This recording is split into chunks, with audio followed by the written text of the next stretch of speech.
Welcome to Choose Views with Richard Chew.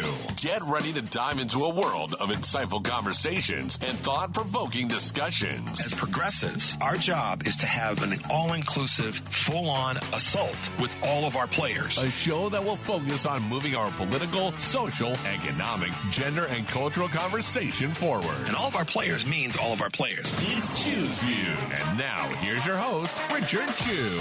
Good Wednesday morning, progressives, and welcome to the February 19th, 2025 edition of Choose Views, 773-763-9278, Facebook Live, TuneIn Radio, YouTube, and iHeartRadio. You can find me, of course, at richard@WCPT820.com. That's where you can send me an email, and I will respond. People that will tell you that I get to it maybe a day or so late, but I get to it.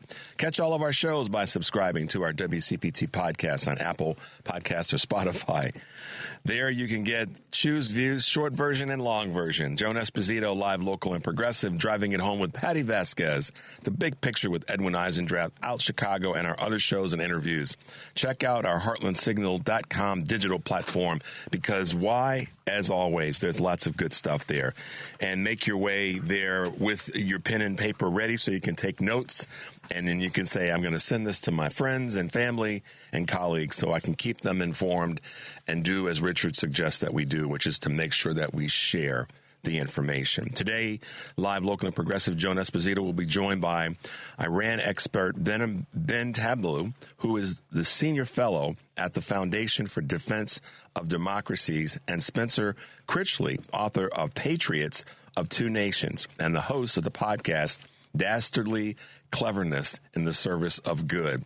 Live, local, and progressive weekdays 2 to 5 p.m. Central on WCPT, Heartland Signal website, and TuneIn. And then tonight from 5 to 7 p.m., Patty Vasquez will be taking your calls and talking to Ann Tennis, independent candidate for mayor of Skokie, and Walter Mendenhall, former NFL running back and founder of Male Mogul Initiative. How about that? And then tomorrow on this show, I'll be talking with Illinois Comptroller Susana Mendoza. So there you go, guys. It's loaded up.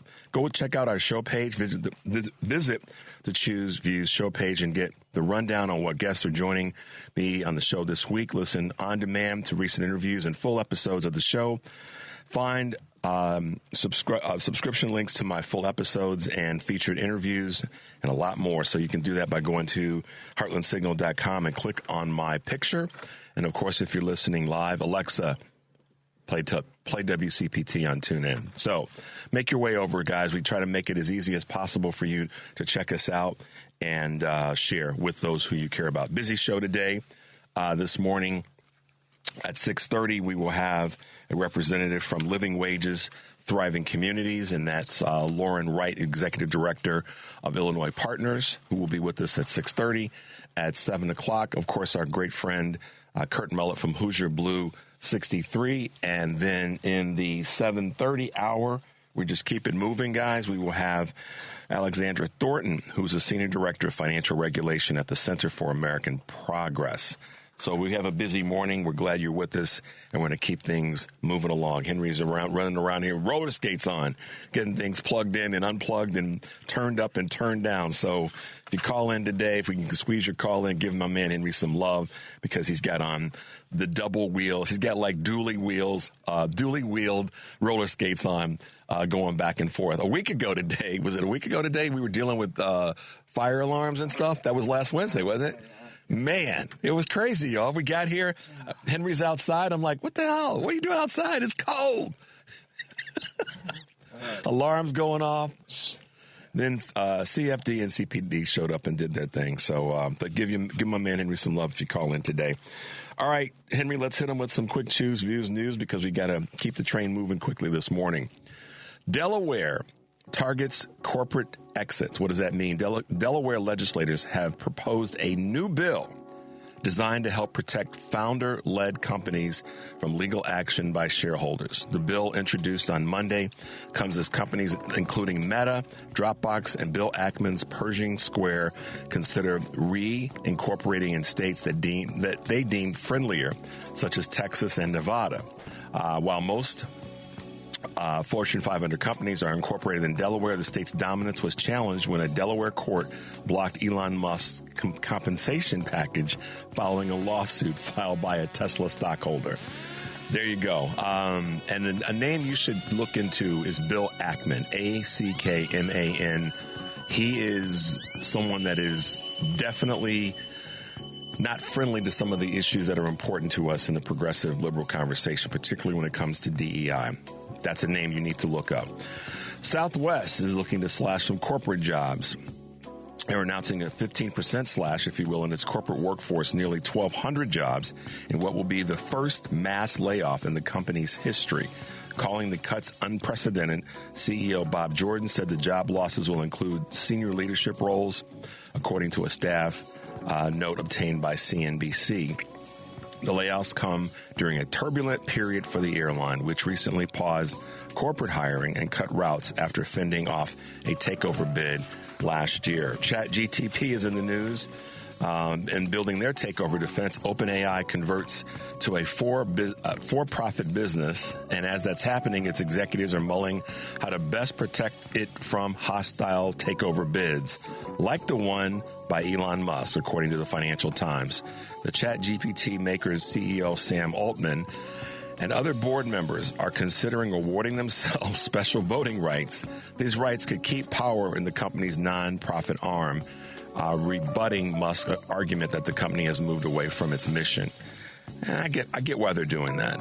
Multi-state floods, and this is one that we all have to pay attention to because we know someone that's either directly or indirectly being impacted by this. The powerful weekend storms that pummeled Kentucky and other states in that region in the South and the Mid-Atlantic are blamed for at least 14 deaths as of this writing last night. Tens of thousands of homes and businesses in the storm's path are still without power. CNN reported that these power outages are through that entire region, and Kentucky Governor Andy Beshear and officials have performed more than 1,000 rescues over the weekend. So they're also bracing for another storm this coming week. So guys, fingers crossed, and reach out to people that you might know in that region, in that area, that are dealing with some of these terrible floods. So fingers crossed, y'all, and reach out to the folks you might know. Keeping it quick today, guys, and keeping it moving forward. But there's a little bit of Choose Views news for you this morning. Henry, let's take a quick break so we can knock out a few things when we come back, and then be able to have our guest on this morning. 773-763-9278 is our number. This is Choose Views, and we'll be right back.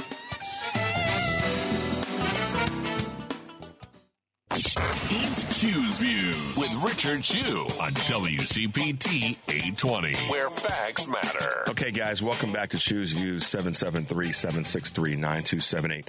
So yesterday, as we were wrapping up the show, I said there were a couple things I wanted to keep my promise on that we would chat about this morning. And one of those is the conversation around what's happening in New York, specifically Mayor Adams and Governor Hochul. Now, why am I leading out with this today? One, because I said yesterday we'd talk about this today. So if you may or may not know this, but Eric Adams, the mayor of New York City, was indicted for, just broadly speaking, corruption, to keep the words there rather than get into the legal ease of all the details. And in the process, that so much was discovered, and then the actions of the administration, the federal administration, the Trump administration, and Tom Homan. You guys may have seen this interview that Eric Adams did, where he sat there grinning like a fool between the couple of Fox host people and Tom Homan. And basically, he prostrated himself on air and let Tom Homan trash talk about if he didn't come through for us on the deal we just cut with him, that he was going to put the proverbial foot in his backside. And he said it on air. You guys can check it out yourselves, but that was on Fox. And a number of people were highly PO'd about this. And it led to some of the deputy mayors resigning in protest. 4 deputy mayors, they had signaled their intent to resign over the concerns about how he's handling immigration matters. So the words quid pro quo are part of the conversation. And I've been kind of paying attention to this because Holman came to Chicago to trash talk our mayor, our governor, and our other elected officials, talking about all this he was going to do, blah, blah, blah. But he has to remember, this is not New York. This is not any other city. This is Chicago. Hint, hint, wink, wink. But the folks that are the first deputies did decide that they were going to resign. They were done because they felt that this was a quid pro quo situation. So we have a clip from Representative Dan Goldman that we want to play for you that Henry and I put together. Then when we come back, I want to talk about where we are with regard to Governor Hochul. So, Henry, let's hit him with this clip. When you think of a conspiracy, right, you think about a predetermined agreement to do something. Now, for a conspiracy, you don't actually have to complete the objective of the conspiracy to charge it. But what we saw on Friday morning was the completion, was the confirmation of the agreement that Eric Adams would provide assistance to Donald Trump's immigration policies in return for having his case dropped. And lest you think that Adams is free not to follow Trump's orders, this extraordinary agreement allows the DOJ to recharge Eric Adams in November based in part on whether or not he cooperates with Trump. It is an outright extortion. And what's even more extraordinary to me, Jen, as a 10-year veteran of the Department of Justice, was the original memo that Acting Deputy Attorney General Emil Bove wrote directing the dismissal of this case in something that I don't think you will ever see in any other official document from the Department of Justice. He said that the charging decision that he was directing was specifically not based on the evidence and not based on the law. So therefore, it can only be improper because those are the only things that the Department of Justice should be relying on. And then as you read it on, it's all about policy agreement and implementing immigration policy.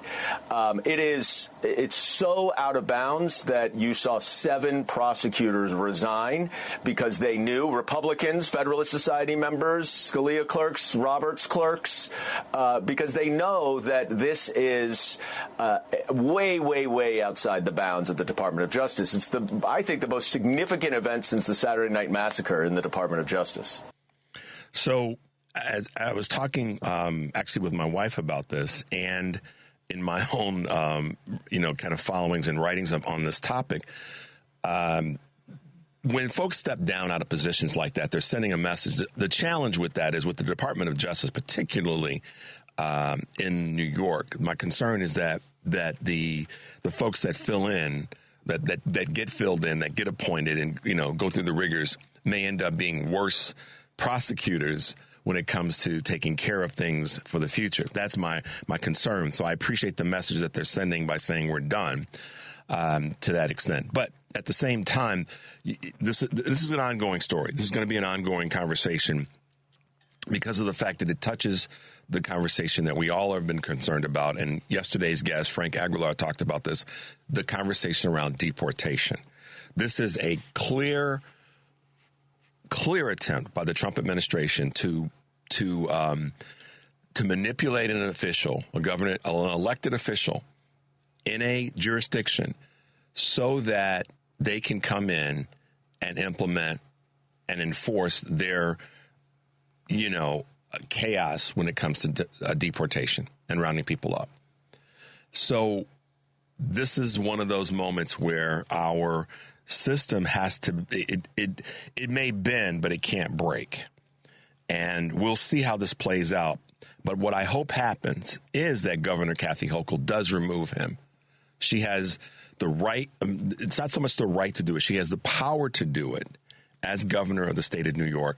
And what they're working to ascertain and to accumulate and uncover is the evidence. And based on how Representative Goldman just spoke about what was written in that determination they do have the evidence. So we'll see where this goes, but stay tuned to this, guys. And the reason that again, this is New York City. It's not Chicago. We're a national show based in Chicago. The reason that this is important is because it's about the conversation around deportations. That's why I want you to pay attention to this, even though it may not be in your backyard.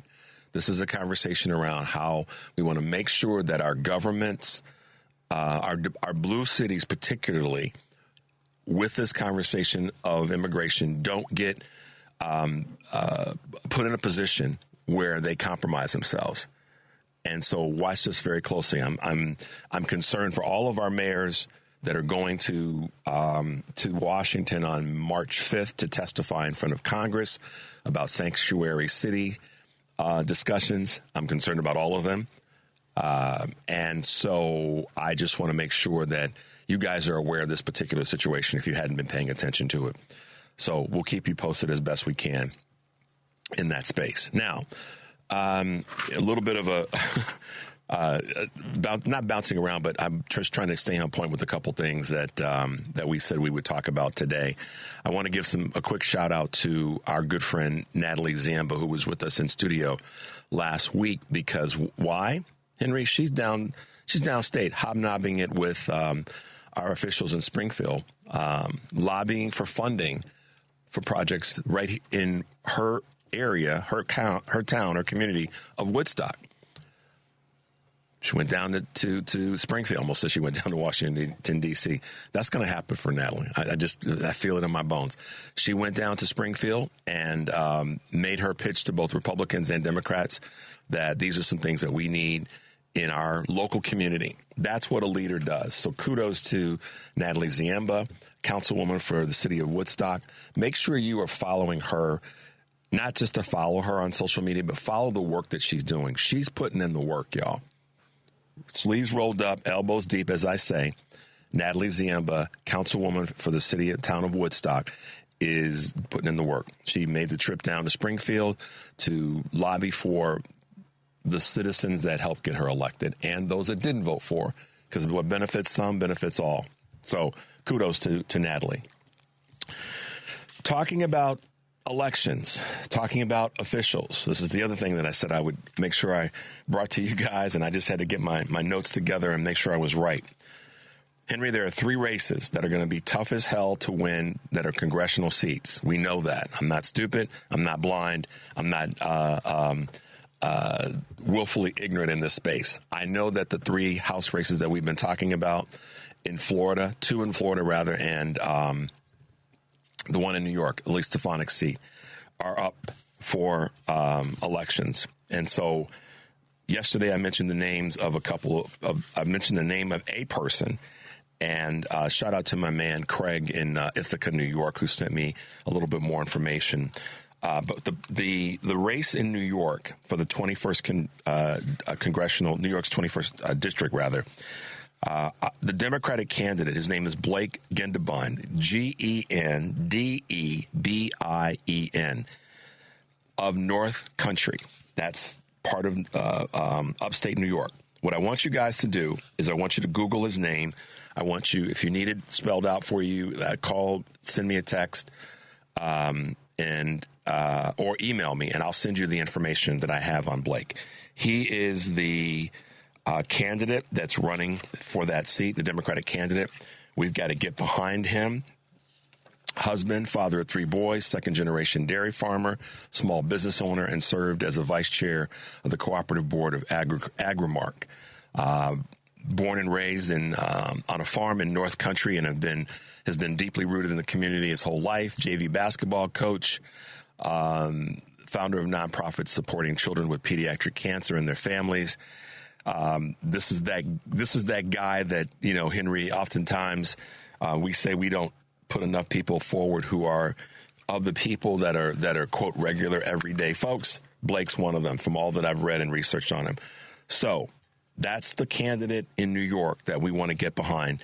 If, as progressive liberal Democrats, we want to win some seats, we start here. We start locally. We do what Natalie's done. We make sure that we're getting involved with the local candidates. And Blake is a local person in this part of New York, in the New York's 21st district, that if we can help him get over the hump and win this, that's a game changer. It's part of the bigger conversation, though, in terms of what's happening down in Florida. The 2 seats down in Florida, Florida's District 1, our candidate, her name is Gay Valimont. Gay, G-A-Y is her first name. Valimont is her second name, or is her last name. V as in Victor, A-L-I-M-O-N-T. Gail Valimont. She is our leading candidate that's running for that seat in Florida, in Florida's 1st congressional district. We want to make sure that she's got all the support that we can send her. Just Google her name, find out all you need to find out about her in terms of how you can help. It may be contributions with money. It may be whatever, cards, the whole phone calls, whatever it takes to help get her across the finish line. Josh Weil, who's running in the Florida 6th congressional district, he's our candidate in that race. Josh is a school teacher, educator, and he's been part of the Florida Education Association, strong supporter of Florida's LGBTQ community and the Democratic Caucus. Both of these folks are highly qualified to be in these seats. So what we have to do is make sure that we support them. So in Florida, I'll give these to you again real quickly. We have Joshua Weil, W-E-I-L, running in the 6th district in Florida. And we have Gay Valimont, V-A-L-M-O-N-T, running in Florida's district, 1st district. These are our 2 Democratic candidates down in Florida. Let's get behind them. I will bring those names up weekly. These elections are April 1st, so we've got time to help them in every manner possible. And then in New York is Blake Gendebine, and he's running in New York's 21st district. So, guys, let's get behind these folks. These 3 seats, I have to be optimistic. If we were to win these 3 seats, it changes. This is how important it is, guys. This is how important it is. And I'm not being unrealistic. I know these are going to be tough races. If we were to win these 3 seats, that will be that'll be the fire hose we need to put out some of the fire coming from the administration. It literally will be 3 seats, which should be a game changer, because then Hakeem Jeffries becomes Speaker of the House, more than likely, and we take over the House of Representatives. That puts a major, major blockade in terms of the things that we've all been talking about that the administration's doing. It allows us to then have the power to pull in, provided we keep our caucus in line, the power to pull in people who are trying to destroy things, i.e. Elon Musk, into Congress for hearings and testimony. It allows us to control the purse strings and make it known so that Donald Trump can't run roughshod. It literally does. You realize this, Henry knows this because Henry paid attention in civics class. It allows us to impeach Donald Trump. Doesn't mean Senate's going to sign off on it, but it allows us to put forward that. It ties up his garbage. So if you're listen, guys, the reason I'm passionate about this morning, and I wanted to keep my commitment to talk about it and bring the names to you, if you've been concerned and nervous and worried and all the other things that I know many of us have been since this election, if that's been where you are, this is a thing you can do to affect that. It literally is. You guys understand that? That's how much of a change it could be. That gives you something to do. So, just putting that out there for you guys to know. We're going to take a quick break. The number is 773-763-9278. This is Choose Views, and we'll be right back.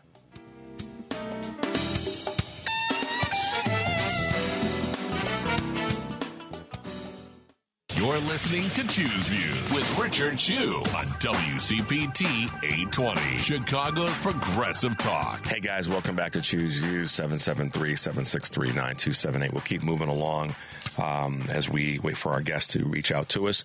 So listen, I've gotten a couple comments already about this thing with Governor Hochul removing Mayor Adams in New York. One of the comments that I've gotten is it would seem racist for a white governor to remove a black mayor. No, it's not. I'm sorry, y'all. Anybody that thinks that, I'm sorry. I don't agree with you, and let me tell you why I don't agree with you. You can have your opinion about it, but I'm going to disagree with you, and we don't have to agree to disagree. I'm just going to flat out disagree. Black folks, I'm going to speak for black folks. Black people don't want a bad representative no matter what their skin color is. And if they happen to be black and they get removed by a white person because of what they did, then black folks ain't got a problem with that.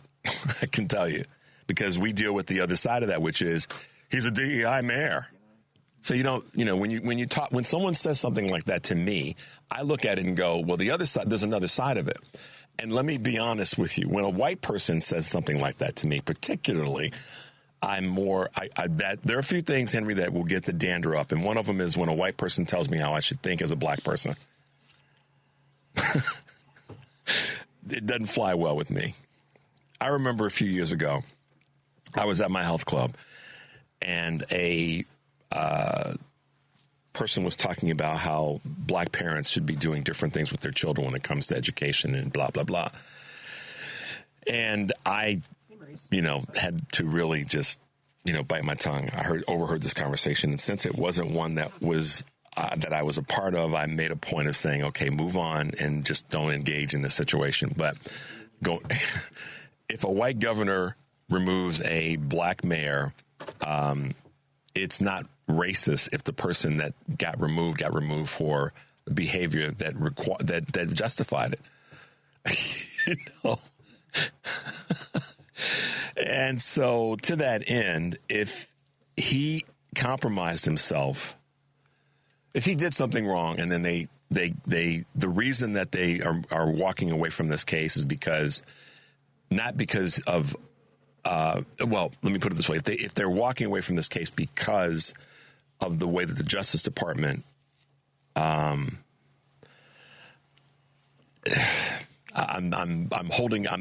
pulling back my words. But at the end of the day, if he compromised himself with the federal government, Henry, and they stop this investigation, they stop this case, and it's in any way tied to giving the Trump administration access, then he's got to go. Because there's millions of lives that are going to be put at risk potentially because of that. I'm not down with that. As an American, I'm not down with that. And as a black American, I'm even further not down with that. Okay. In any event, that's where we'll land on that, and we'll leave that alone for now. Well, we got a couple calls, so let's take some calls real quick, Henry. Let's go to John, I believe here in Chicago. Hey, John. Good morning. Welcome to Choose Views. Good morning, Richard. How you doing? I'm good, man. What's going on? I got two things I want to talk about. One thing is, why isn't Hakeem Jeffrey or Mr. Schumer screaming and yelling, saying that Elon Musk is not a congressional hire, that he didn't go through anything like they did with Jack Smith? Why? Why aren't they saying that? I wish I had an answer for you, John, but let me tell you one thing. First of all, thanks for your contribution. But also, I agree listen, if it were me, I'd be having a press conference every day, twice a day, with regard to Elon Musk. Every single day, I would be demanding that he gets dragged in front of Congress, be damned the numbers, and making certain. And here's how I would position it, John. I would say to congressional leaders that are Republicans, do you realize that what Elon Musk is doing is hurting your constituency, your voters? I would say to them every day, I would say that in front of a camera. And frankly, what the DNC should be advocating for, the leaders of the DNC, is that Schumer and Jeffries hold press conferences at the same time to show a united front. It is one of my issues right now. I'm with you, John. I'm not just Hakeem Jeffries, but Schumer and Jeffries, and I love the work that they're doing. but they need to be in front of a doggone mic every single day, demanding that Elon Musk be removed or minimally brought in front of Congress. And thank you for that. But my second point is, why aren't they saying that, DEI stuff that Trump is saying all is BS? You live in public housing, Mr. Trump. Slaves built that house, didn't they? So what the hell is your problem? Excuse us for swearing, but what the heck is your problem? I got John. I listen, man. I feel your passion. There's a lot of things that I don't say, but I know where you're coming from on that. Yeah, I mean, talk about living in public housing or housing that was built by enslaved folks. Absolutely. And I'm gonna that part there. Let's lean into this, John. Let's force them to stop saying DEI and start using the words. As so many people have sent to me and said to me, diversity, equity, and inclusion. You're saying you're not for diversity, equity, inclusion. Make them say it. Make all the news people say it. That's for me where we should be in that conversation. But I'm going to come back to your first point, which is something we can demand. Is that minority leaders Schumer and Jeffries need to be in front of the camera every single day, yelling, screaming, demanding that Musk and all of his little kittens be brought in front of Congress. No questions asked. And they should reach out to the Republicans, too, say, hey, you guys are losing your jobs, too. You guys voted for this? Right. Did you really vote for this? Yeah, I mean, you may have heard me say this yesterday, John, that 83% of federal employees don't work in Washington, D.C. They work in communities like the Chicago metropolitan area, the states of New Mexico and Alabama and Mississippi and Texas and Florida and on and on. So, and especially in Speaker House Johnson's area, too. They probably work there, too. They do. There's no question about it, John, and you're right on point. You're absolutely right on point, man. I appreciate your call this morning, Johnny. You sound like you're driving, so if you are, be careful out there today. Yes. Thank you. Be careful, too. Have a safe weekend, too. All right. Appreciate you, John. All right. Let's go to Maurice. Maurice, good morning. Welcome to Choose Views. Good morning. I remember Charles Rangel and Nancy Pelosi kicked him to the curb. So it is a white woman doing a black man wrong again in the public sphere. And if you want to know the truth about the DEI, and there's another one term they used to call it minority set-aside program, it was always the white woman that benefited from it. So I do believe and see as a white woman and do a black man again, because they shouldn't have done Charles Rangel the way they did him. As a pioneer and a great congressman, man, he was. So I have a question. Nobody's perfect. Well, true. There's no disagreeing with that. Well, it seems like you guys forget that. And that's what Malcolm talked about, that elite progressive that you side with. Let me ask you a question. On full display. Maurice, let me ask you a question. I'm going to ask you a question, so take a breath.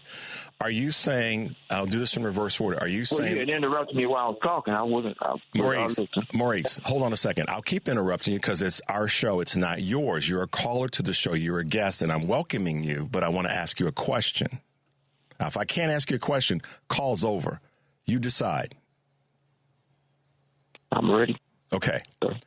So I'm not an elite anything, period. So, and I'm not associating myself with eliteness other than trying to do an elite job with our show.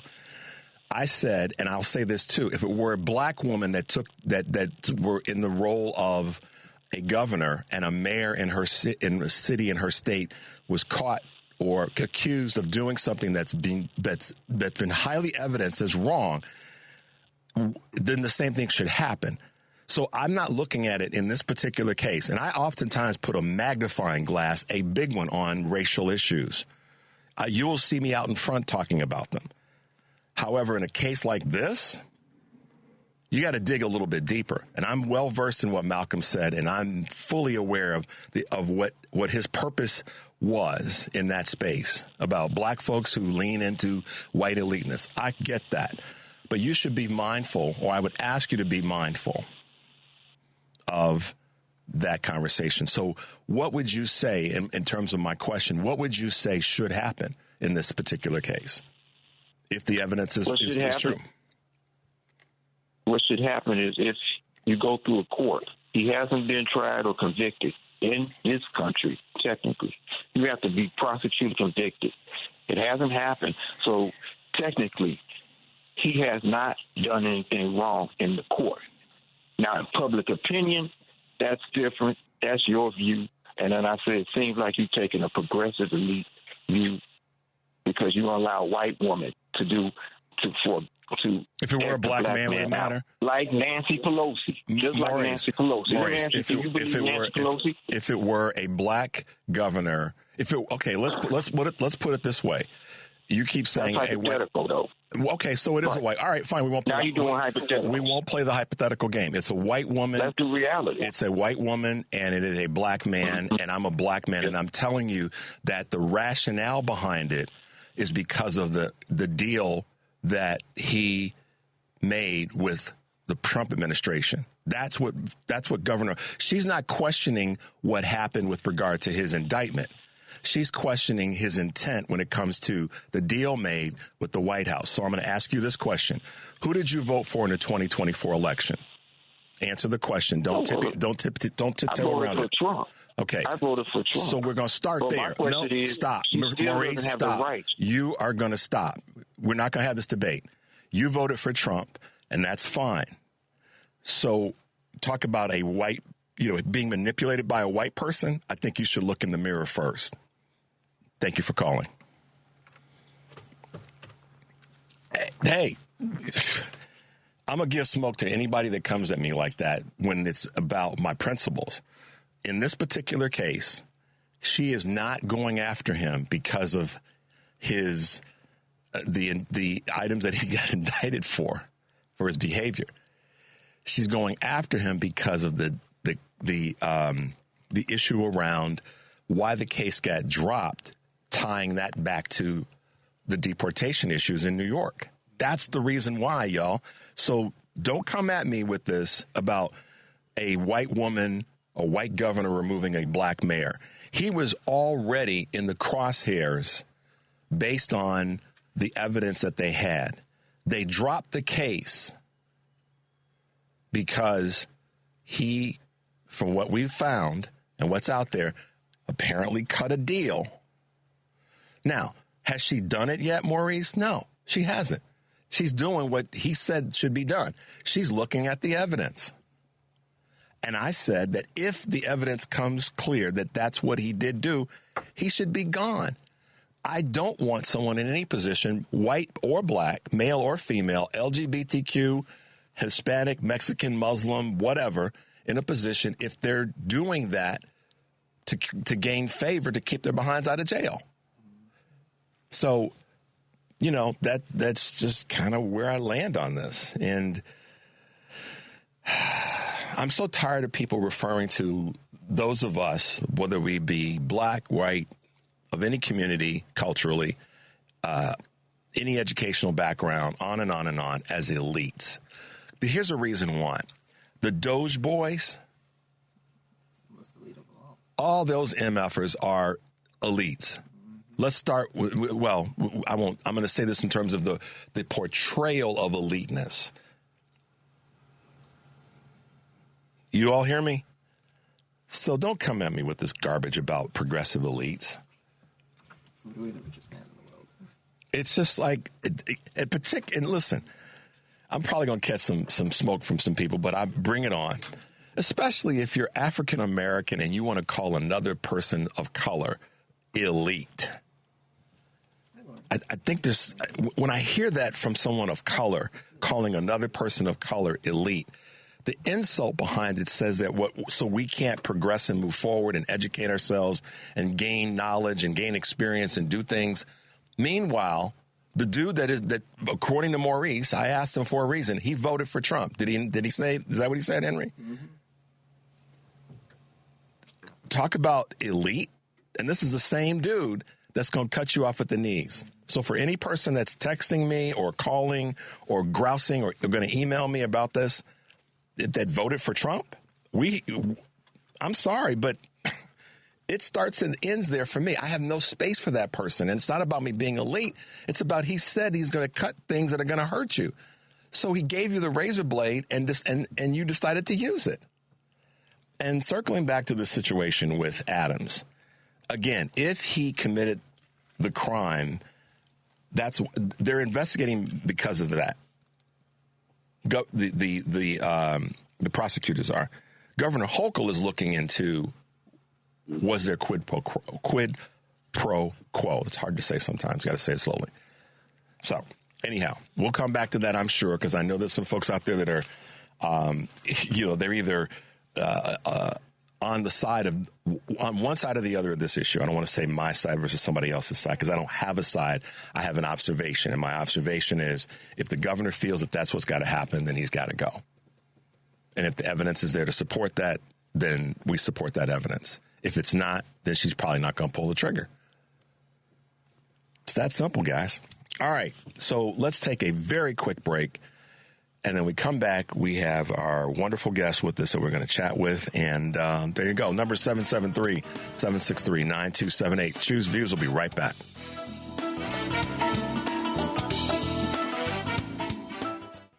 Welcome back to Choose Views with Richard Chu on WCPT 820, Chicago's Progressive Talk. Hey, guys, welcome back to Choose Views, 773-763-9278. Yeah, every now and again it'll get heated, and I touch a nerve. That's what tends to happen. At least people are awake. So there you go. All right, let's take a moment and talk about something that is impactful and important to so many of us, and that's making sure that our communities are thriving, particularly when it comes to economics and pay. And with us this morning is Executive Director of Illinois Partners, and that would be none other than Lauren Wright. Good morning, Lauren, and welcome to the show. Good morning. Thank you so much for having me. Oh, thanks for being with us this morning. Don't worry, you and I aren't going to get heated this morning. No, I think we're pretty aligned. I think we are. Sure. I think we are. Well, Lauren, thank you for being with us this morning. And I know that with the work that you guys have been doing, let me back up this first. A lot of people don't know about your organization and what you've been doing and how hard you've been working with some of our state representatives when it comes to just folks getting treated better in terms of their economic stature in the state of Illinois. Talk a little bit about Illinois Partners and your role with Illinois Partners. Absolutely. So Illinois Partners for Human Service is a coalition of about 850 health and human service organizations across the entire state of Illinois. And I think when people hear the word human services, they're not really sure what that means. But that's every type of service you can think of that promotes community well-being. So everything from child care, caregivers for older adults, and all different types of care across the lifespan. And so what Illinois Partners has been doing has been working with our state representatives to make sure that human services are appropriately funded every year. And we are launching a campaign called Living Wages, Thriving Communities, which is advocating for increased state funding for human services and pushing specifically for wage increases for human service workers in Illinois.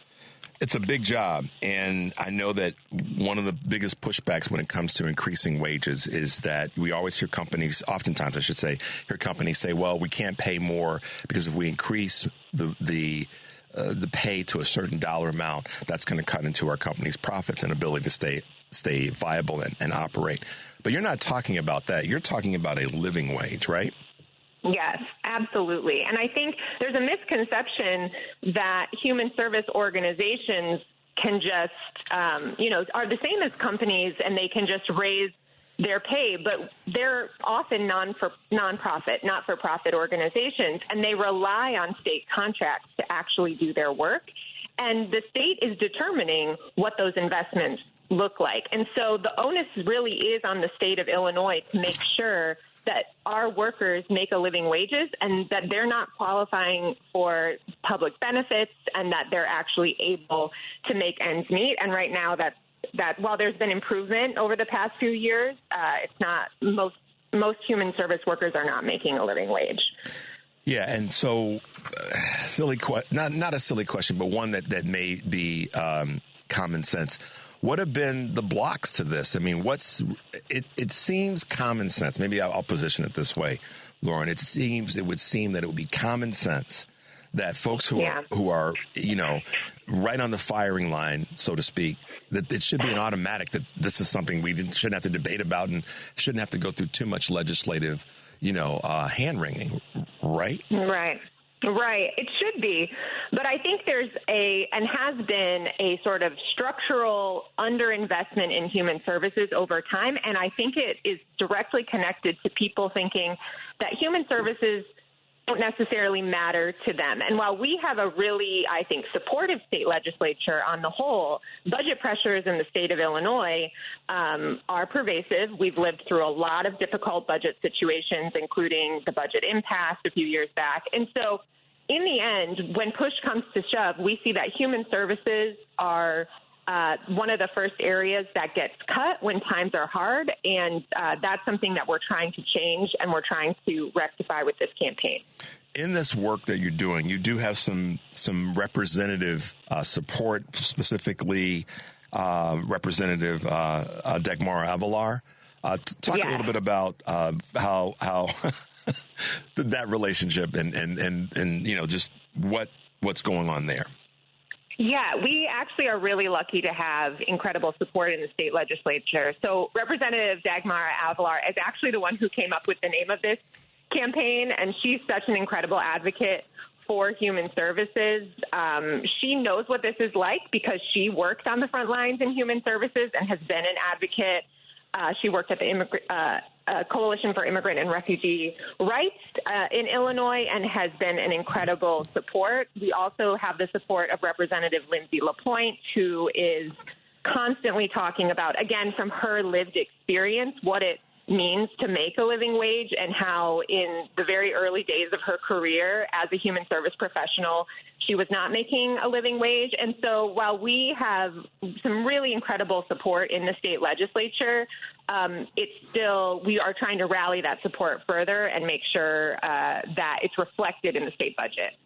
So talk a little bit, Lauren, about how the craziness that's going on at the federal level now has impact or dotted line impact on your efforts and the push for an advocacy for fair pay.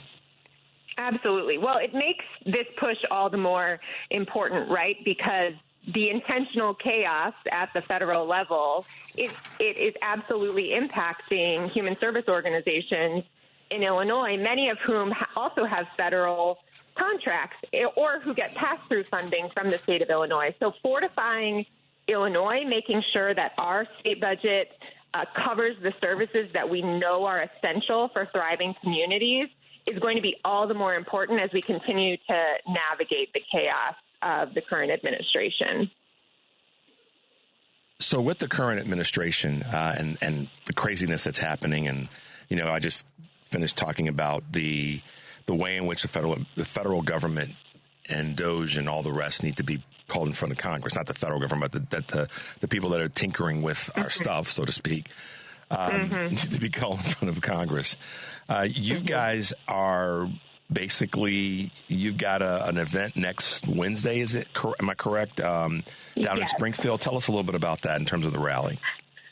Yes, so we are really excited. We're having a rally in Springfield on February 26th. We have over 100 frontline health and human service workers, human service organizations. We have legislators who are going to be featured, and we are going to be pushing the state to invest in the well-being of all Illinoisans by fairly funding the health and human services workforce. So what we're asking for is increased funding to human services year over year. So we want to see increased funding to human services in the fiscal year 26 state budget, as well as investing in human service professional loan repayment assistance and supporting the Human Service Equitable Pay Act. So no cuts, obviously, at a bare minimum, no cuts. And I think we know that saying no cuts is something that we've had to do over the years, particularly in difficult budget years. But we also know that flat funding, due to the cost of increase in doing business with the state and just across our society, we know that flat funding equates to cuts, which is why we're asking for an increase in funding. Yeah, it's kind of like it's an inflation conversation to some extent, and that if the cost of goods and the cost of doing business are going up, then the compensation should be commensurate with that. Exactly. So flat. Exactly. I mean, at least no cuts, but optimistically, let's have the upside of an increase so that we at least stay on pace with inflation and the cost of living. So, Lauren, I mean, we're going to have you back because you've got an event next week, and then our timing is tight today because of our breaks and all that, because I do want to definitely have you back maybe the week following next week's rally to talk about how the rally went and then some of the things that you're pushing for. So I really hope that we can have you back in the next week to 10 days time if that's possible. That would be great. And if folks want to get involved, they can visit livingwageil.org, where they can endorse the campaign or share their story if they're a frontline worker. I was just, you're a mind reader, so I AP News. Good morning, I'm Ed Donnie. Oh, sorry about that, Lauren. We still got you. Don't worry. Crazy morning this morning with technology. Lauren, we will have you back in the next week to 10 days time after your event. But for now, if you could repeat the way in which folks can find you. Yeah, absolutely. So just go to livingwageil.org, and that's where you can read more about the campaign, endorse the campaign, as well as share your story if you're a frontline human service worker. Fantastic. Lauren Wright, thank you for being with us. We will get you plugged in again after the rally so we can talk about how things went, but we appreciate you being with us for a bit this morning. Thank you so much for having me. We'll talk with you real soon. Yep. All right. Bye. Bye now. All right. Now we can go to our break. 773-763-9278. This is Choose Views, and we'll be right back. Welcome back to Choose Views with Richard Chu on WCPT 820 AM, where facts matter. Take it away, Richard. Hey, guys. Welcome back to Choose Views, 773-763-9278. Henry and I had our feet on the cords and the plugs and everything, so sorry we had a little bit of a glitch there, baby glitch. And thanks to Lauren Wright for being with us this morning. They have an event next Wednesday down in Springfield where they're going to be having a rally that will gather at the Capitol Rotunda in Springfield. So if you are a believer in living wages and that human services, like any other group, should be compensated fairly and with a living wage, then this is a group that you want to get behind. The reason I wanted to have her on the show this morning is because of the event that they have next week, and just trying to stay in line with some of the local issues that are national issues. Living wages for any human service workers here in the state of Illinois or across the country are important for us to be aware of. So thanks to Lauren for being on the show. We will have her back, as I said, to talk about the event and some of the other work that they're doing going forward. As always, we want you guys to do what? Go over to heartlandsignal.com, our digital platform. Check out our articles and posts. Yesterday, a very, very great article by Jennifer Schulze. She talks about, in an opinion piece, Democrats should fight back with an aggressive, fact-based counter-narrative every single day. Does this sound like anybody you know, Henry, that's been talking about Democrats being in front of the mic every single day? It's a great article. You want to check this one out and pass it on because it's a little bit of a playbook that harkens back to what the Democratic leaders did, starting with J.B. Pritzker right here in Illinois, to push back against what garbage was coming out of the Trump administration during COVID. So it's a great article, and you guys want to check that one out. Also, I tell you, the cravenness of the Republicans is palpable. We have a Heartland Signal on X piece that you guys want to check out. North Dakota State Representative Bill Tveet introduces HCR 3013. What is that? It's a resolution asking the Supreme Court to overturn the decision known as Obergefell, the decision that legalized gay marriage nationally. He says this is a crucial step to taking back our country, our culture, and our communities, and saying that Justices Kagan and Ginsburg, late Ginsburg, should have been forced to recuse because they officiated same-sex weddings and supported LGBTQ rights. Okay, well, if that's the case, Bill, then all the Republican governors, members of SCOTUS should be gone, starting with Clarence. For the folks out there that are hating on me because I want to see folks get removed because of my elitism as a black person or a progressive, Clarence should be gone, irrespective of what costume he's wearing. So should, frankly, Roberts, because he sat in pretty tight with the boys and girls back during the 2020 election. I'm sorry, the 2000 election with Bush v. Gore. Talk about hypocrisy. And Amy Coney Barrett should not even be close to making any decisions on a woman's right to choose. Y'all going to be upset with me today because I'm going after people, and it sounds like I'm going after because of their culture or their gender. I'm not. I'm going after their decisions. All right. So make your way over to Heartland Signal on X. I'm sorry, heartlandsignal.com, and check out our Heartland Signal on X pieces there, and also check out Jennifer's article. Jennifer Schulze writes a great opinion piece. Democrats should fight back with an aggressive, fact-based counter-narrative every single day. Doggone right. All right, Henry. What a morning, y'all. As always on Wednesdays, we have the pleasure, the luxury, the joy of talking with my man, Kurt Mullett from Hoosier Blue 63. Good morning, Kurt. Welcome to the show. Good morning, Richard. Good morning, Ann. Hey, how you doing, elitist? I'm privileged to be in your presence. Oh, my gosh. Wow. And you're fighting stupidity, man. That's what you're fighting, okay? That's what we're speaking up against. It doesn't matter what color their skin is or their ethnicity. It's stupidity. Jeez. Wow. Man, I couldn't do what you do. I couldn't. No, you can. How you keep your cool with dudes like that is just, I have so much respect for you because I wouldn't be able to do that. But hey, that's well. The choice is this, Kurt. And thank you for saying that. First and foremost, I appreciate you saying that. But it leads to a bigger conversation, and that is. We have to keep our cool, but we have to also be prepared to dress people down, because listen, I'm not making this about me, but he came after me, and he came after, in some ways, a belief system.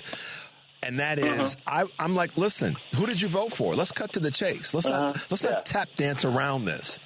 And that's what I believe. And again, I'm saying this humbly to y'all.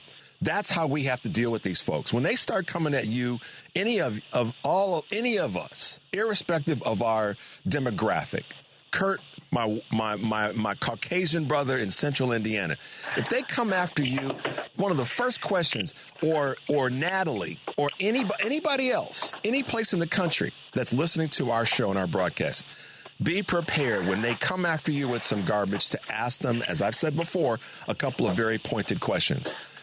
Who did you vote for? Let's start there. Before you start getting in my grill about it, I want to know who you voted for. And put it back on them. Not that you don't know that answer, because you already know that answer. It's just to get them to admit to the fact that they did that. And then I responded with, how embarrassing.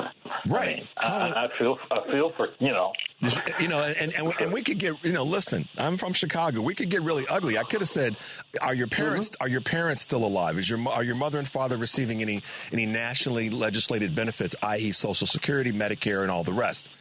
Do you have members of your family that are former military?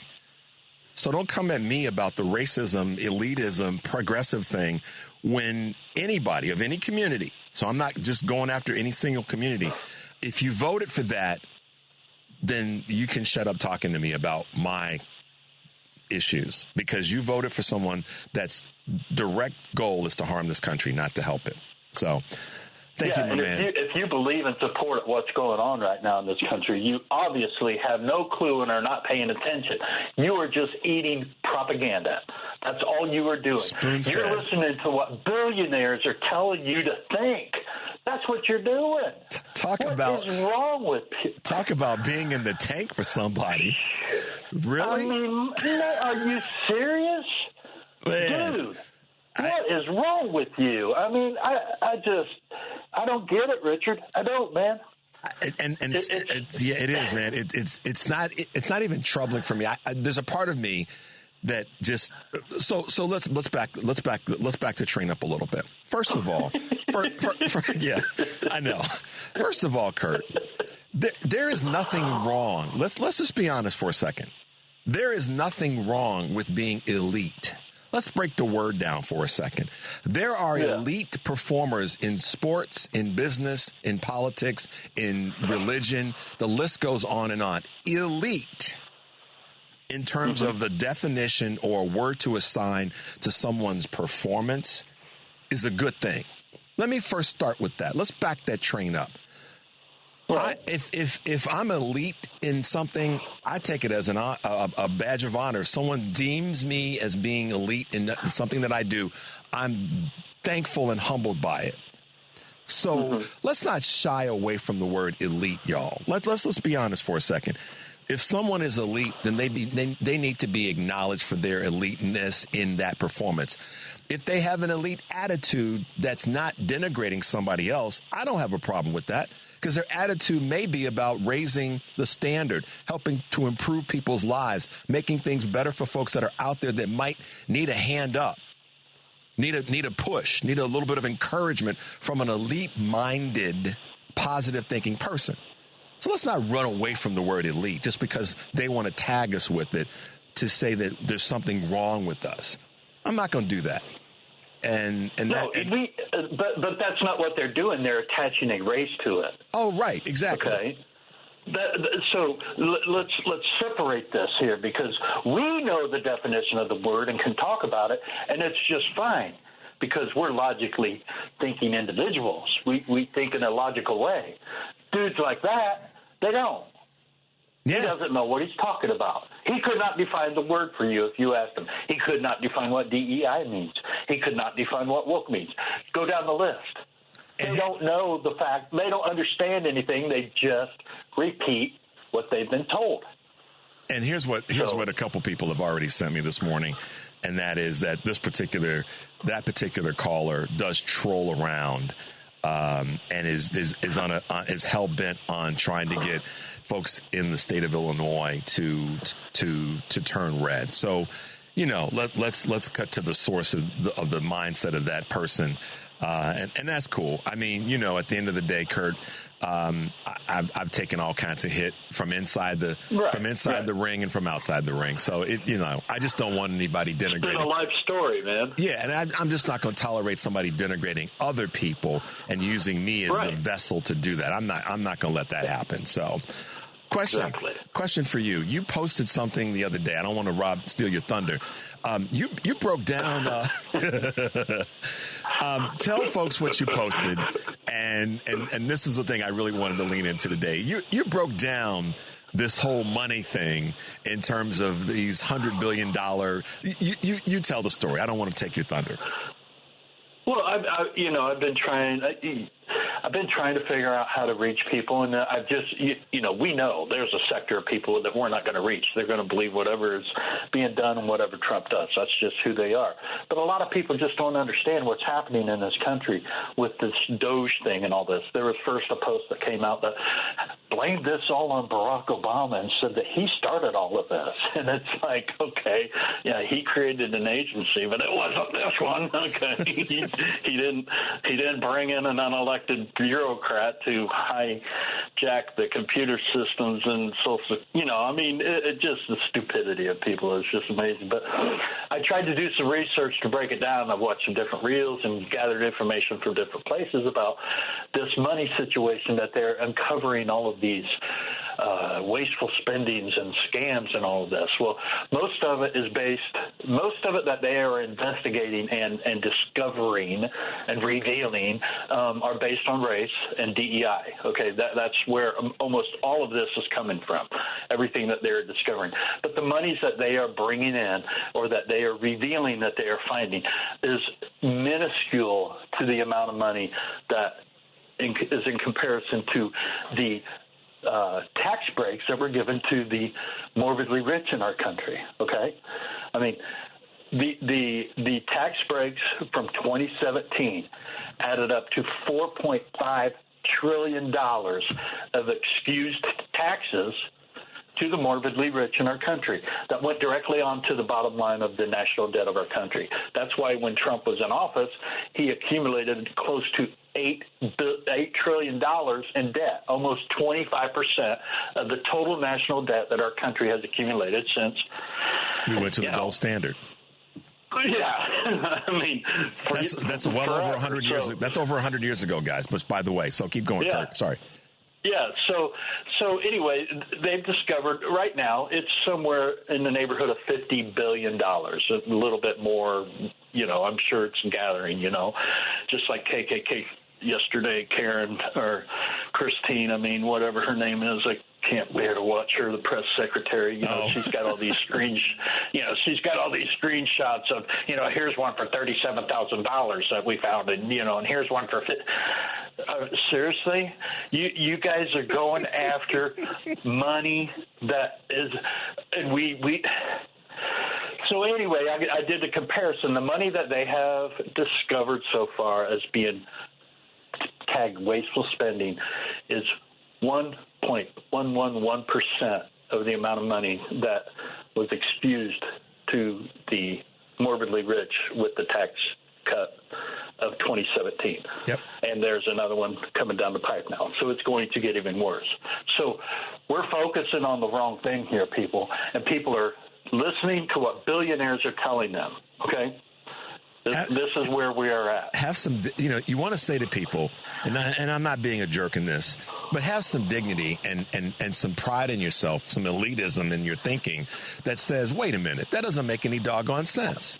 I mean, be able to stop and say, I mean, to me, it's just literal, y'all. It's just literal. If you are driving down the road and Henry is standing at an intersection, a fork in the road, and has a sign that says, Kurt, Richard, and all the rest of you all, don't go this way because the bridge is out. Go this way. This bridge is a little bit unstable, a little rocky, but it's working. Don't go down this one because the bridge is out. And because Henry is a progressive liberal Democrat, we decide to say, I ain't listening to him. He doesn't know what he's talking about. I'm not going to listen to this young kid who's trying to tell me not to drive into the ditch. I'm going to go down there anyway because I don't like the way he said it, and he's not from the belief system that I want to, attach myself to. Now, Henry's been there for, 5 hours. Mm-hmm. And you and I decide to take our happy behinds and drive down the road that he said don't go down. Mm-hmm. That's what's happened, is that people have decided to not listen to the person who has the information, has the true data, has the discernment, and our better interest at heart. Nah, I'm going to listen to this other guy over here because he's the one that fits my narrative. And so a lot of people are listening to these billionaires because they fit their narrative rather than listening to what they're actually saying. And they're driving they've been driven into the ditch, over the cliff, and their monies and all their other things are being grabbed. Mm-hmm. That's oversimplifying it. Ted Nugent put out a little comment or a meme or whatever saying, it's like you have a leak in the roof of your house and you got a guy that comes and looks at it and is going to tell you how to fix the leak, and you don't want to listen to him. You're an idiot. And I have a family member who is just deep into this that reposted that. So my comment was, well, the problem is that you're listening to a billionaire who took all your money so you can't fix that leak, and you're going to listen to him on how to fix that leak. I mean, do you not understand this? I mean, people just don't understand this. And they don't understand. It's not just about the fact that they have access to all of our information. It is the doors that have been opened now. Do you know that hackers around the world now have access to your information, okay? And this alone, could you imagine, and I hate doing these kind of comparisons, but let's say Barack Obama decided when he created his agency, and the name of it is escaping me right now, but it was to help IT people when he created it. But could you imagine if he brought somebody in off the streets that wasn't elected, who was a multi-billionaire, that he had done a lot of, behind the scenes deals with and said, here, you take over. And then one of the first things the guy did was walk into the Social Security offices and hack the computers. Kurt, listen, man. How many? Listen. A number of the brothers have been sharing this information on social media, and I'm just going to go here because you and I can open this door for each other.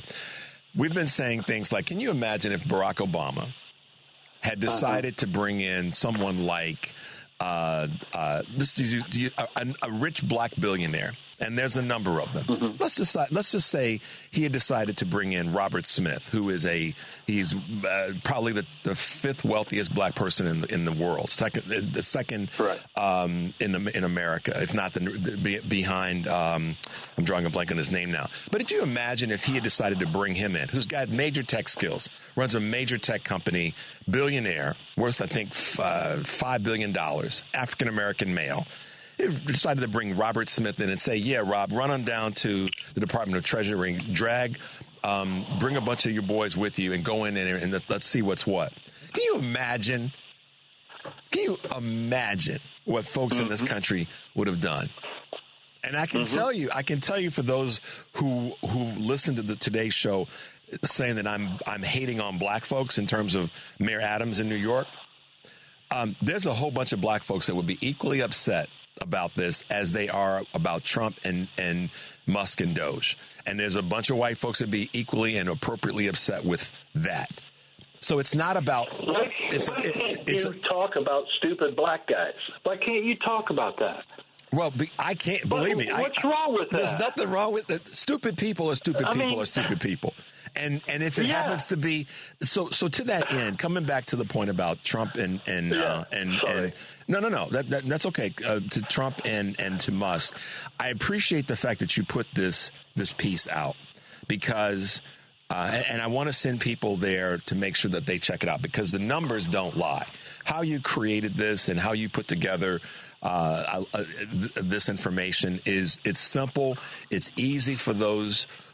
It's easy for many people to review and to look at and go, okay, he just made it plain. So wrap us up by talking about that one more time, because I want folks to be able to be able to go and find it so they can have a visual and an audio version of something that breaks down what's actually happening with this situation. Yeah, it's on my social media channels, so if you go and find me, you can find the reel. I'm also putting that section that I sent to you out by itself, but it's just basically look for a money bag because that's the part that you want to look at. But again, it's basically just to break this down in the simplest of terms at exactly what is happening with this whole thing with Doge and with Elon Musk, and what they are discovering is not what people think they are discovering. The corruption and all of this that they are talking about is nothing more than deflecting away from actually what the problem is in our country, and that is the elitists. When a government aligns with billionaires and the elitists like you and I understand the term, okay, the morbidly rich, whatever you want to call it, when a government aligns with that, it does not work. It eventually will fail because what they are doing is they are destroying the core of the democracy or within the core of the country that they are supposed to be working for. So anyway, it's just... No, it's. I wanted you to be able to lean into that again before you and I drove the train into the ditch ourselves. But no, man. The bottom line is there's been a little over $50 billion discovered in false monies or whatever they want to say, compared to $4.5 trillion of money excused to the morbidly rich. Yeah. That is 1.11111%. It's an infinite number. So Yeah, good. Pretty simple, isn't it? Pretty simple, man. For us non-elite elites. So, as always, man, on Wednesdays are fun because I know that you and I are gonna bring out the sledgehammers. So, you guys, I appreciate it, man. No, I do. And again, I want to make sure you guys go. You want to Google, find Kurt Mullet, Hoosier Blue 63, because this is really a simple, easy to follow breakdown and reel that Kurt's put together to talk about the money that's been found, if you will, versus the money that's sneaking out the back door to the morbidly wealthy that Kurt's just talked about. So, and I stole that phrase from Tom Hartman, by the way. Tom Hartman is a genius when it comes to certain phrases, and morbidly rich is one of the things that he repeats. So I got to give kudos to Tom Hartman for that. So, and another one of my favorites from Tom is bat guano. So, I love his wordage, man. He's great with words. So, Kurt Mullet, y'all. Thanks for being with us today, man, and I hope you guys are staying safe there, and I look forward to talking to you again next Wednesday. All right, take care. Take care, man. Be well. All right, guys, check him out. Kurt Mullet, Hoosier Blue 63. His post, his reels are strong. They're very informative, and as much as Kurt and I have fun and we yuck it up, we try to bring you guys some content that you can use to further, inform yourselves and pass on to people. So, guys, we got to take a quick break. When we come back, we'll be speaking with another one of those people that they're doing the work. 773-763-9278. This is Choose Views, and we'll be right back.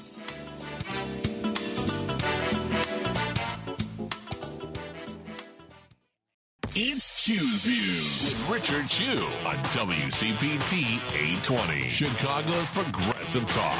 Hey, guys, welcome back to Choose Views, 773-763-9278. Great to have Lauren right with us earlier, talking about wages, and, of course, our good friend Kurt Mullet talking about where the money's really going. And keeping with that theme this morning, it's always great when you have someone that's spent a few years working with Congress, working with the Senate Committee on Finance, being a litigator, and making her way as senior director of financial regulation for the Center for American Progress. With us this morning is Alexandra, also known as Alex Thornton. Good morning, Alex, and welcome to the show. Good morning. It's great to be here. Thank you. Thank you so much for being with us this morning.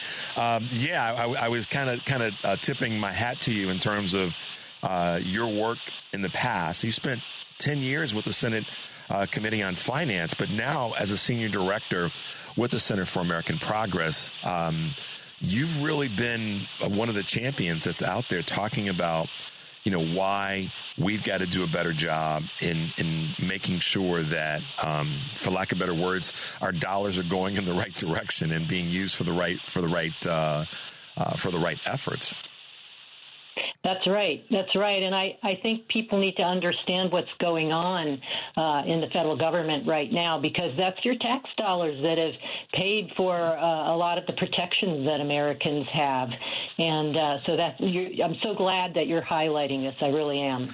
Well, you are, and I say this when we have a person, and we've had other folks from the center with us, and we appreciate you guys partnering with us and having the time to come on the show. But what I'd like you to do is, a lot of times people can get caught not knowing what a group does or what a person does within a group. Take a moment, Alex, and let our listeners know throughout the country what your role as senior director of financial regulation really means, and what are some of the things that you focus on in your day-to-day efforts. Sure. Happy to. basically, I follow what's going on with all of the financial regulatory agencies. It's my job to understand what the different agencies do and also to think about how they can do that better and to work, oftentimes communicate with members of Congress to make them more informed because they have a lot that they cover. And so it's helpful to them to have people who can analyze and inform them and educate for them about the different agencies and what they do and how they're protecting Americans. You know, they want to be informed too when they go back and talk with their constituents. And so we also analyze legislation that's proposed by the other side to help them understand what it actually does and the harms that it might cause, or provisions that are good where there's the ability to do something on a bipartisan basis. But our goal is to make sure, as much as we can, as much as we have any impact on things, to make sure that what's passed by Congress and what Congress does is promoting an inclusive economy, one that works for all Americans.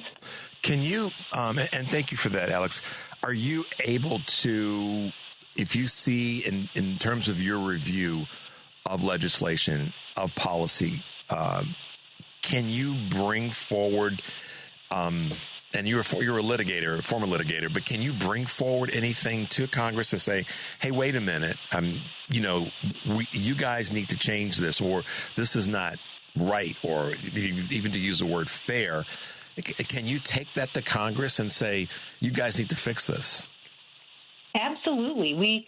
We regularly communicate with members of Congress to say, here's an idea for how you can make things better.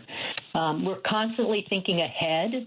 You know, we may not be in a governing moment right now, but there will come a day when we are in a governing moment.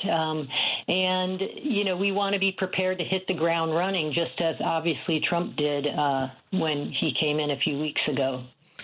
Talk to me about the IGs being cut and what that means when it comes to financial regulation.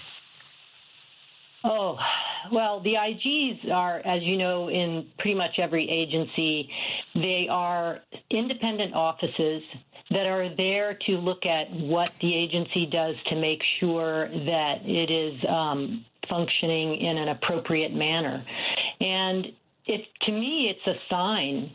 It's a sign that President Trump and his allies did not want anybody to be watching what they were doing when they sent Musk in to make all these cuts and do all these things that he's doing.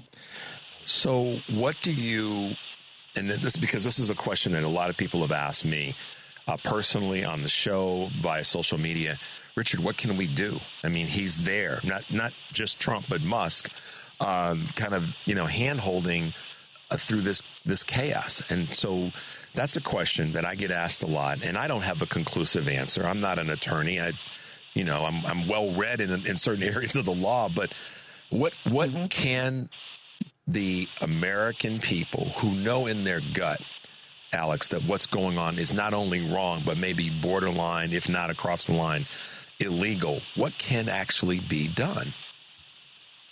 Well, we are in a difficult position because, Trump and his political allies have, control of Congress and the White House, obviously, and the executive branch. But there are definitely still things we can do.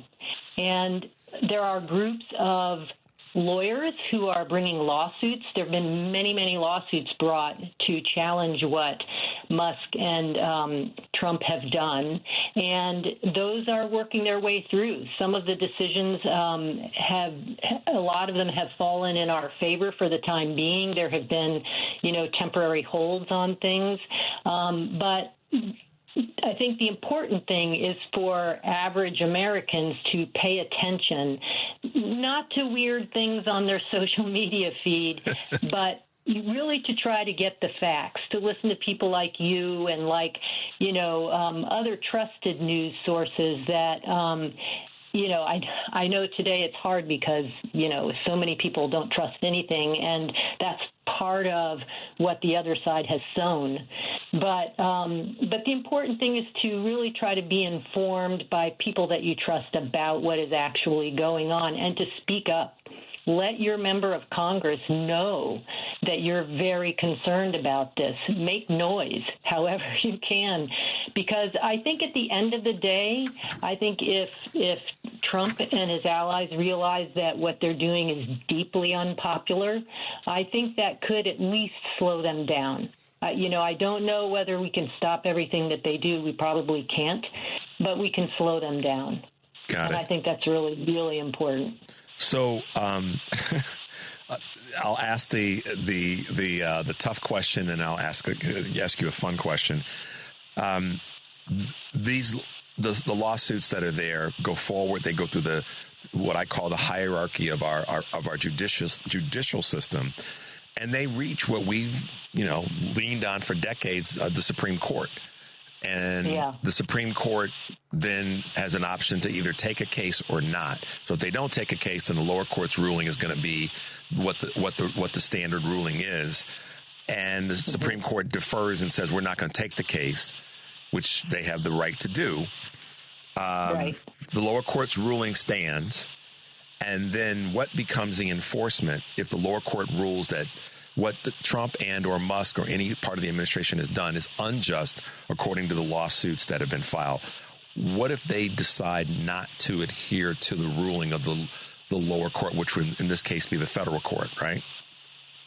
It depends on what set of cases, but it is a federal court, yes. So what? And go ahead. I'm sorry. It would be probably an appellate court, unless they appealed it from a district court, which I'm not sure that they would do. But the point is that you're asking me, what do you do if Trump doesn't follow the law? Right. And this is kind of unprecedented, and especially on such a broad scale. It would probably result in some sort of a constitutional crisis, meaning that the executive branch would be asserting power that is not permitted in the Constitution. Because the judicial branch of government, we have the three branches of government: legislative, judicial, and executive, which is the president. And the executive is supposed to obey the holdings of the judicial branch. And if the executive doesn't do that, we do have a constitutional crisis. It hasn't. I'm not a scholar of constitutional history, so I don't know whether anything like this has ever happened before. If it has, it's been a really long time. And I think that there are things that could happen. I suppose Congress could try to impeach the president, but that's not going to happen because obviously, the Republicans have a majority in Congress. But it's a crisis. It's a real crisis if he decides he's just not going to obey even the rulings of the judicial branch. He's already stepping all over Congress because he's asking administrative agencies to do things that they actually, are under a statutory mandate to do. Congress passed laws authorizing the various agencies to protect Americans from bank scams and all these other laws, and the agencies are carrying out those laws. And he's basically coming in and saying, no, you can't carry out those laws, and I'm going to hold on to this money that Congress said it should go to this, that, and the other. And I'm not going to let them spend it on things that Congress has already said they should. So you already have the executive branch walking all over Congress, and if you had, Trump and his allies not following the Supreme Court's rulings or another federal court, that would be a crisis. That would just be a constitutional crisis. I don't know where the map goes from there. I really don't. It depends on, maybe Congress taking action. But as I said, that's not likely. Yeah, and that's the important. Sorry to be a downer this morning. No. Listen, I'm asking you because of your expertise, and I think that sometimes we need to hear the real truth from someone that has your expertise and your knowledge as the senior director. And financial regulation is a big deal because so much of what's happening has everything you just said. It was one dotted line from it's tied to finance, it's tied to money, it's tied to tax dollars, it's tied to. So that's why you're not. I don't view what you just said as being a downer. It's a slap in the face of reality, and the fix may very well be that the American people have got to your point, stay awake, and this is the fun question I was going to kind of ask you, make some trouble, as John Lewis would say, make some good trouble. Yeah. What's your take on that part of this as part of the solution? Oh, I absolutely think that is the right thing to do. But I think, well, there are two things. First, I wanted to add something to what you just said, and that is, everything is connected to the financial regulatory system, but it's also very much connected to the stability of our financial system as well as to our economy, because the things that he's doing could very well pose very serious risks, not only to our health and all the other things that the other agencies do, but also to the stability of the financial system, to the trust that people have in our markets.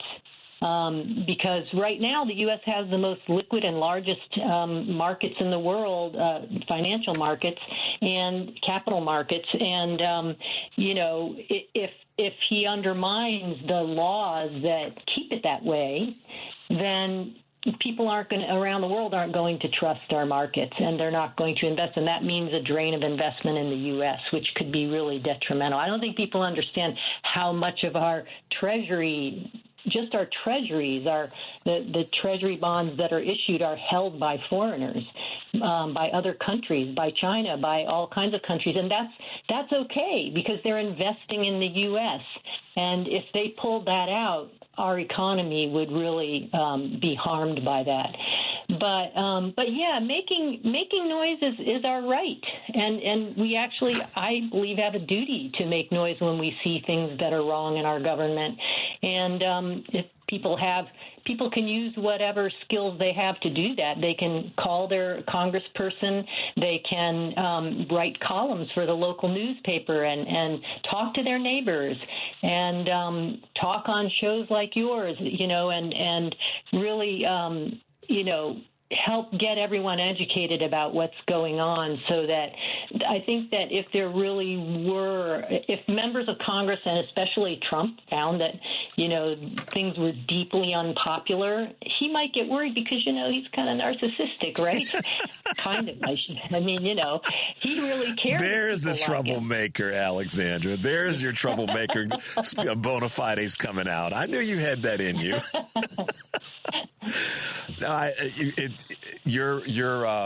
Your cold truth is important because I think that allows people to go, okay, here's where we are. I'm going to draw a line in the sand and get to work. And that's what I want people to do. That's what I try to do, is encourage folks that, we know that it's an uphill fight. It's a big uphill fight, and it's icy. Yep. And then there's no ropes to grab on. But we can't give up. We can't just lay down and let this happen. And that's why the work that you do and the experience that you bring to the conversation is so important. Sometimes that cold slap in the face is what we need to get active and to get out and to be troublemakers and to make some noise. So I appreciate what you're doing, and even more so appreciate your assessment of this and how we can move forward. So what are the things that you're going to be most working on these next few weeks and months? Well, right now I'm really following what's going on at the Consumer Financial Protection Bureau. There's been a lot about that in the news. This is the agency that was created after the 2008 financial crisis, when it was found that, banks and brokers and other financial actors had really done a lot of predatory lending, a lot of mortgages that they shouldn't have been shopping to people.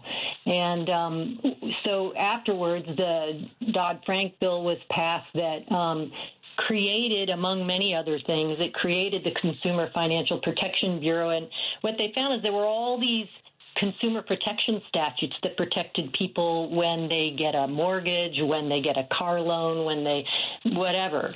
And so they put all of those under one agency, the Consumer Financial Protection Bureau, or CFPB as we call it.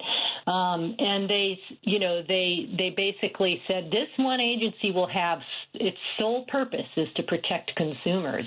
And over the more than 10 years that the CFPB has been working, it's saved people $21 billion by, they take in complaints and they look at what banks are doing and, all kinds of other institutions, mortgage servicing firms and foreclosure relief services, payday lenders, private student lenders, people who do consumer debt collection or automobile financing. They oversee all these to the extent that they interact with consumers on a financial basis, and they review complaints and they look at what's going on and they provide relief. They have enforcement powers and they provide relief to people. And this is all gone. Yeah. It's gone right now because basically they've stopped everything because they've been ordered not to do any work right now. And as a result, I mean, when you think about the $21 billion, somebody estimated that that's like $4 million a day that the CFPB is currently every day not being able to return to consumers because they're not able to do their work. We need to get them back to work, and people need to tell their members of Congress, please tell CFPB to tell the president that CFPB needs to get back to work. And here's why that's the other reason. And thank you for that breakdown. I use this phrase a lot when I have a guest like you on, Alexander's. I stop taking notes and I just listen because what you're saying, what went through my brain is none of what you just described is focused on a red state or a blue state or a red voter or a blue voter or a non-voter. That's right. That's focused on because everybody can be affected by those things that the organization has been designed to help protect people from. It's protection from those frauds and abuses. So that's right. You're super busy. And they do, yeah, and they do. The CFPB has helped people across all 50 states. There's been no red and blue. They've helped you. We have fact sheets on our website. They're about a year out of date now, but they're fact sheets about all the different things that the CFPB has done across all 50 states. That's amazing. That's right. Well, listen, we're going to have you back if you are so inclined to take some time out of your busy morning, because what you do is important because it allows folks to be informed. And I appreciate the hard work that you and the folks at the Center for American Progress have put in. And I'm grateful that you would take some time with us this morning. Let folks know, Alexandra, how they can find you. At AmericanProgress.org. AmericanProgress.org. Fantastic. Well, thanks for being with us this morning. We appreciate you taking some time out. We'll have you back to talk more about where we are and kind of let folks know it's okay to be a troublemaker. Yes. Thanks very much for having me. All right. Alexandra, have a great day today. Thanks, you too. Bye-bye. Okay, guys, deep breath on that one. Lots of information, lots of content, and in my opinion, she wasn't being a downer. She was giving us information we need to know to take action. So reconfigure that in your brain if you can. And I meant that respectfully. She was providing us with knowledge, and knowledge can help us as we move forward through this craziness. All right, Henry, let's take one quick call, and then we'll work on wrapping up the show. Let's go to Ernie. Ernie, good morning. Welcome to Choose Views. Yes, sir. Thanks for taking my call. It's a show I saw, Face the Nation on Sunday, and it was about a week ago that when Trump started to cut all the different programs, and I'm sorry I forgot the initials for the one where we send food and medicine to different foreign countries. USAID. And the gentleman that they had on Face the Nation, he worked for that outfit, that department, for 10 years. Mm-hmm. And so he was being interviewed. And along the way, the narrator was asking about corruption and fraud and different stuff. And that gentleman said that 40% of there is no corruption He said 40% of their workforce investigates that kind of stuff. So my question to anybody, what outfit or what department, I don't care where it's at, your school, your church, your government, has 40% of its workforce looking into misuse of funds? Which would you say, Ernie, is a good thing that part of the organization that you are part of is making sure that you aren't misusing the monies that you're supposed to use? No. I hate to do that because then I'm judging people, and I don't want to use the word.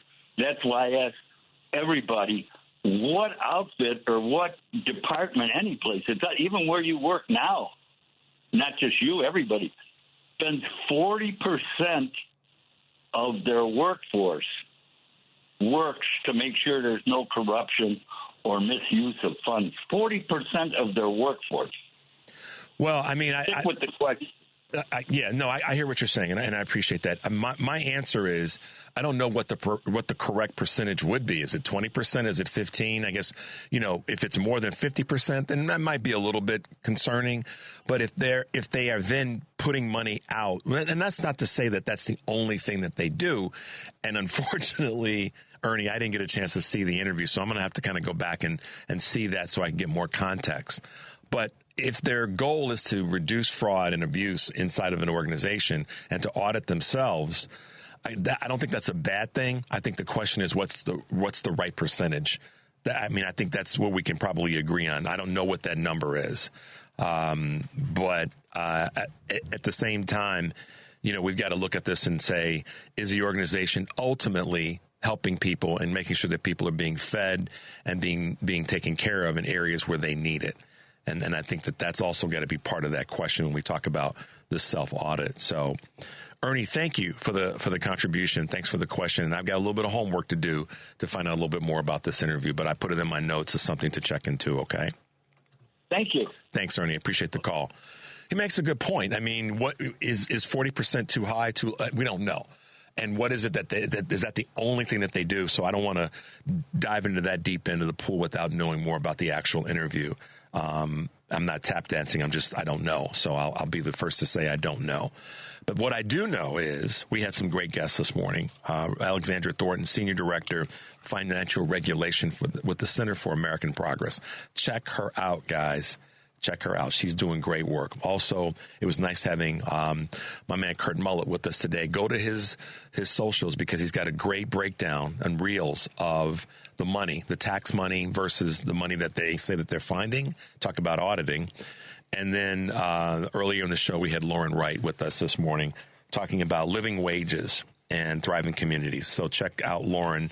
They've got an event down in Springfield next Wednesday, the 26th, and we'll probably have her on again after that to talk about their rally.